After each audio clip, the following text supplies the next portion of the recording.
आप सभी को जय मसीह की। परमेश्वर का मैं धन्यवाद देता हूँ। परमेश्वर पिता ने आज के दिन हम खाया कि हम परमेश्वर पिता को धन्यवाद दे सके, इसलिए मैं जीवित परमेश्वर का धन्यवाद देता हूँ। मेरे साथ पढ़ेंगे भजन संहिता की पुस्तक, उसका 92 अध्याय, उसका 12 और 13 पद। धर्मी लोग खजूर के समान फूले फलेंगे और लबानोन के देवदार के समान बढ़ते रहेंगे।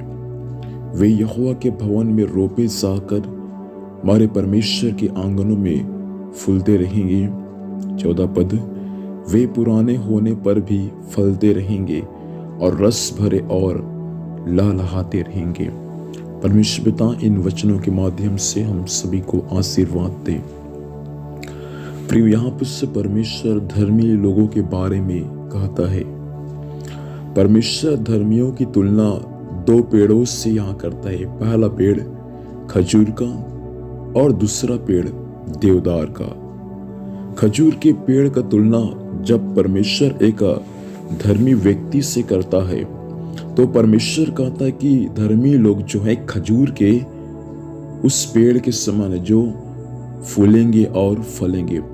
खजूर का पेड़ बहुत ऊपर तक रहता है प्रियो, और उसमें एक नहीं बहुत सारा फूल लगता है, और एक नहीं परंतु अनगिनत उसमें फल लगते हैं।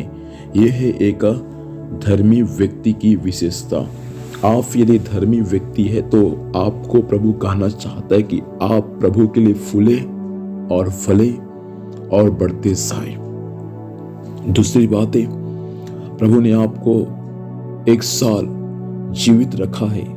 नए साल परमेश्वर आपको दिया है, इसलिए दिया है ताकि आप इस साल फूले फले और बहुत सारी आत्माओं को जीत कर परमेश्वर के पास लाने वाले बन जाए।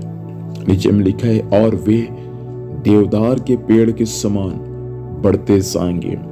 देवदार का जो वृक्ष होता है प्रियो, ये बहुत ही बढ़ता है और इसको बढ़ने से कोई भी रोक नहीं सकता। वैसा आप प्रभु का बेटा और बेटी है। मैं आपसे कहना चाहूंगा, इस साल कोई शत्रु, कोई व्यक्ति, कोई मनुष्य आपको प्रभु में आगे बढ़ने से रोक नहीं सकता, क्योंकि परमेश्वर का हाथ आपके परिवार पर, आपके सेवकाई पर और आपके हर क्षेत्रों में परमेश्वर का हाथ है। इसलिए ये साल आपके लिए बढ़ोतरी का साल है, क्योंकि 13 पद में लिखा है कि हम परमेश्वर के भवन में रोपे गए हैं और परमेश्वर के आंगनों में फूले फलेंगे। यहाँ तक कि पुराने होने पर भी वे फूले फलेंगे और लहलहाते रहेंगे। प्रियो, आप कितना भी बुजुर्ग क्यों न हो जाए, यदि आप परमेश्वर के भवन में रोपे गए हैं तो आप फूलेंगे फलेंगे।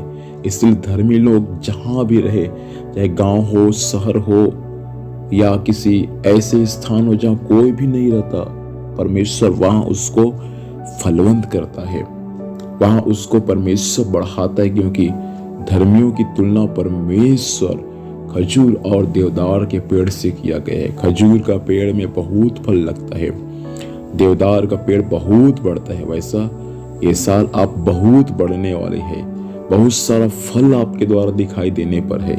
इस साल प्रभु चाहता है कि हम बहुत सारे फल रूपी आत्माओं को जीत कर पिता परमेश्वर के पास में लाने वाले बन जाए। मेरे प्रिय भाई और बहन, प्रभु चाहता है ये सुबह के समय आपसे खुदा का कलाम करना चाहता है कि बहुत सारा फल हम प्रभु के लिए लाने वाला बन जाए। आइए हम सभी लोग अपनी आंखों को बंद करेंगे और प्रभु से प्रार्थना करेंगे। स्वामी, धन्यवाद देते हैं सुंदर समय के लिए जो आपने हमारे जीवन में दिया। प्रभु, आपने धर्मियों की तुलना पिता दो पेड़ों से किया, पहला खजूर का और दूसरा देवदार का। खजूर जैसा फूलता और फलता है, वैसे प्रिय लोग फूले और फलने पाए पिता। जैसा देवदार के पेड़ बढ़ता है, वैसा आपके लोग पिता इस साल बढ़ता रहे। प्रभु, यही मैं आपसे विनती प्रार्थना करता हूँ। आज दिन भर संभालना, आपकी दया, दृष्टि, अनुग्रह सब पर होने में सहायता करना। धन्यवाद, आपने प्रार्थना सुना। यीशु के नाम से मांगते हैं, आमीन। प्रभु हमें आशीर्वाद दे। आप सभी को जय मसीह की। Praise the Lord.